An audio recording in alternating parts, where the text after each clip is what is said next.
Good evening, everyone. We last left off on page 185. Just as a warning, this scene has a lot of scene changes, so it might seem like an odd format. Usually if you read the book, there would be a triple star in the middle and then it would go to the next scene. Some things are going on that are different in each of the characters' realities, and so I just wanted to give you a fair warning. Now we'll begin. They arrived in 17 minutes and 27 seconds. Kerry had timed it. They parked systematically around the warehouse, blocking any way a car could exit on the road. The units available began surrounding the building, and the SWAT team, after reading Kerry's instructions and scanning for explosives, went in first. Kerry gave the signal as the CSI stood outside, waiting. "Ready," she whispered to Greg, who was nearby, and then gave the hand signal to move in. Greg said into his radio, just in case. "Copy that, Justin?" "Moving in," he said. Nikki and Sarah were with him. They walked in slowly, unannounced. They saw quickly, though, that the warehouse really was abandoned. The only parked car in front was Peyton's rental car, and Kerry realized what had happened. Someone had swung by to pick Peyton up, and they hadn't even seen who because they had left after first seeing Peyton park at the warehouse. What if this was a trap? Kerry gave the order quickly enough. "Search every room, every one of those offices, and start scanning everything. I want to know if we've walked into an explosion zone.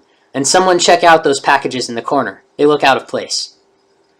SWAT complied, and her CSI started splitting up and working. Kerry still carried her weapon unholstered, but it wasn't extended horizontally any longer.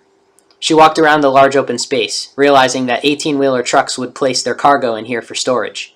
There was a lot of ground to cover if they were going to call this a crime scene and start swabbing. Then she noticed something. She jogged over to the door by the wall, and once she established that it didn't go outside but rather went down into a basement, she called, "I need backup!" Two SWAT members ran up to her and pointed their weapons at the door, taking point. "Someone scan this for explosives," she barked. A SWAT member pulled out his scanner while the other one assumed a centered position on the door, and the first member looked up. "All clear, man." "Break it down," she ordered. And they did, with plenty of effort from a mechanized battering ram. The falling metal door made an incredible echo through the huge empty warehouse. Kerry didn't even flinch. She had put earplugs/earbud radios in while driving, as had everyone else, just in case they needed to start shooting. She was the first to step over the door and start walking down the stairs. She hugged the wall and pointed her weapon strategically around the open space. The SWAT team members moved carefully, covering her just in case. They got to the bottom of the short flight and found a door locked several times over and handprint protected. "Open it," Kerry snapped. The SWAT members took only a minute to get the door open, using their own jamming signal to confuse the computer locks, and then breaking the others. The door swung open and revealed another large open space, but only about as large as the simulated one Tillman had shown her on the computer. Kerry nearly didn't pay attention to anything around the room, though, because her eyes fell to the spot where Connor was laying on the ground. She completely depended on the SWAT members to cover her as she rushed over to his side. She dropped her gun as she fell to her knees next to him. "Connor?" she asked, hands hovering over his motionless body, scared to touch him because she might hurt him, or worse, he might be cold. "Connor, please say something," she pleaded, hearing the panic in her own voice. She pulled off her jacket and placed it gently on top of him. Finally, she took his hand, and let tears form in her eyes. She had found him. He just needed to speak. To her relief, his hand was cool and clammy, but not cold or rigid. She felt for a pulse. It was irregular, but there. "Connor, can you hear me?" Scene change. "You're coming through loud and clear, Kerry," Connor shouted into the walkie-talkie from the other end of the amusement park. His surroundings were hazy, as if this was a dream. He thought that simply had to be the dizziness from riding that loop copter ride. "We'll meet you at the Needle in 1 hour. Have fun at the Raptor. Over and out." He turned to his boys. "All right, guys, let's go ride some wicked roller coasters." Scene change. "Raptor," Connor muttered, his eyes still closed. Kerry looked at him for a moment before she said, "We need a medic! Someone call a medic!" She looked back down at him. "God, Connor, stay with me. Please stay with me." She tried not to cry freely as she looked him over. He had lost a lot of blood, and her stomach did a somersault when she saw the dried vomit nearby. He had a very bad concussion. "You have to stay awake, honey," she told him, putting his hand to her lips and kissing it gently. "Don't forget your umbrellas," Connor whispered softly. "See you at 1500. Scene change. Well, then I hope you both have wonderful days. Don't forget your umbrellas just in case this universe happens to be the one on the other side of the toilet. Connor watched Aiden and Patrick happily leave the car and disappeared into a bright haze in the distance. Have fun. See you at 1500. When the boys were gone, Connor put the blurry car back in drive and prepared to pull away. But Kerry was next to him. What was she doing here? She was worried, and she was crying. Kerry never cried. Kerry, honey, he said, putting the car back in park. What's wrong? Scene change. Connor, can you hear me? She asked him desperately. Kerry, he whispered, his eyes slit open. He attempted to squeeze her hand as he began to shiver. What's wrong? He asked weakly. Scene change. Connor grabbed her hand. What's wrong? Honey, don't cry. What's happened? Connor, oh, thank God you can hear me. I need you to stay awake. Can you do that? The surroundings were shifting. He wasn't in the hazy car. It was cold. So cold. Colder than he had ever been before. And he felt something else. Pain. Utter pain. Exhaustion. Fear. I need to tell you something, he remembered suddenly, and realized where he was. Scene change.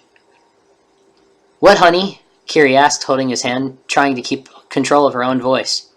Connor needed her to sound strong right now, but it just wasn't happening. Seeing him like this made her feel completely useless. There was nothing she could do, and she could almost feel the life draining away from him with each incoherent word he attempted to speak. Where the hell were the medics? Kerry. Bomb, he stated, ignoring his own shivering body and holding eye contact with her for the first time since she found him. Upstairs. Leave. Kerry stared at him. A bomb? She nearly whispered. Was this just another part of his concussed gibberish, or was he making sense? He had given her a location and the order to leave. She looked at him and she felt her heart melt. If the medics didn't get here soon. She felt for his pulse again. It was getting harder to read if that was at all possible. She held his hand, not too tight, and said, now sobbing, Stay awake, honey. I know you want to sleep. You have to stay awake. Scene change. They were back in the car. How'd they get there? Stay awake, she ordered, crying freely as she held his hand. But I'm so tired, he protested. He shouldn't even be driving. He must not have gotten any sleep last night. And why was Kerry so upset? Did something happen at work? I know you want to sleep. You have to stay awake. He nodded finally. This was obviously very important to her, and if it meant this much, he should definitely try. Okay, I'll do my best, he said. He had just told her something very important, but he couldn't for the life of him remember what it was. Was this why she was so upset? She suddenly started to disappear. I'm sorry, he said. Don't go. I don't want you to go, Kerry. But the words were stuck. He didn't hear them come out even though he wanted them to. And the surroundings shifted again. He was in this freezing cold place. She let go of his hand, and he didn't have the strength to hold it up. Scene change. Kerry, he whispered, but she didn't hear the rest of what he had to say, because she heard a slew of urgent reports come through the radio. Bomb! Bomb located in upstairs north corner office. Currently counting down in an indeterminate amount of time. Bomb squad reports this design is not the same as the previous bombs of the same type, she heard. She pressed her hand to her ear. Describe what you see, she barked. Ma'am, this is Officer Dale. I was at the Warren site when the first bomb was recovered. This bomb looks to be of the same type, the same casing, the same symbols on the clock, but it's wired differently. It's got some kind of metal component joining two branches of wiring. There's a circuit board attached to the exterior. Ma'am, this is Sergeant Hinckley. There is no way we can disarm this. We don't know anything about it. We can place a containment box around it, but from what we understand of these devices, that would be futile. We need to evacuate. She looked down at Connor, who was now frighteningly still. She nodded rapidly and pressed her hand to her radio. Roger that, evacuate the building. The symbols just changed, someone yelled over the radio. It turned to a higher pitch, possible indication of imminent detonation. She turned around to face the SWAT team members in the room with her, but found that they were already gone. They had probably climbed the stairs to see where the medics were. She felt for a pulse on Connor and felt absolutely sick when she couldn't find it. She tried again, and when she got nothing, she began CPR. She felt his ribs crack under the pressure of her arm thrusts and realized she might have just punctured his lungs, given his existing injuries. But she kept desperately pumping his chest. "I need rescue down here!" she screamed, but no one came. She had given the evacuation order. After another compression, she realized that she had a choice. She could stay here and wait to be incinerated, or she could go try to disarm that bomb and save Connor. She stopped compressions.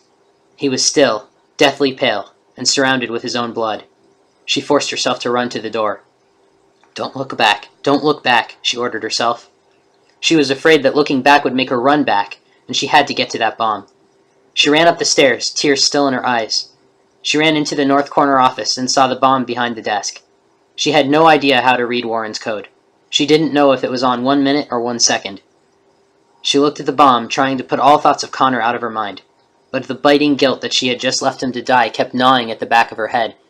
She had just left him, and he would die down in that basement alone. Have to work quickly. Have to disarm this right now. The device was indeed encased in the same metal, but there was some kind of exterior circuit board attaching to the wiring that went inside the casing. She followed the wire down to the closet of the room and into the ledge of the corner of the closet, only a few centimeters away from the door. A tiny 5-pronged switch was taped to the corner of the closet, and she gasped. She recognized it. She had disarmed quite a few of these bombs with these before. She pulled out her pocket knife and looked at the wiring. Someone had decided to reverse the colors, because tied to the blue where the wire had always been white, it was red, and the one that should have been red was white. Kerry simply flipped the blade out, cut the wire that apparently did nothing. It looped back into the device, and looked like it was simply there for show, connecting 2 unused switches to each other. But the switch had internal circuitry that was invisible on the surface. Kerry knew who made this little bomb. The second after she cut the wire, she threw her pocket knife away from the closet, just in case history was about to repeat itself. She dove out of the way, taking cover outside of the office, but nothing happened.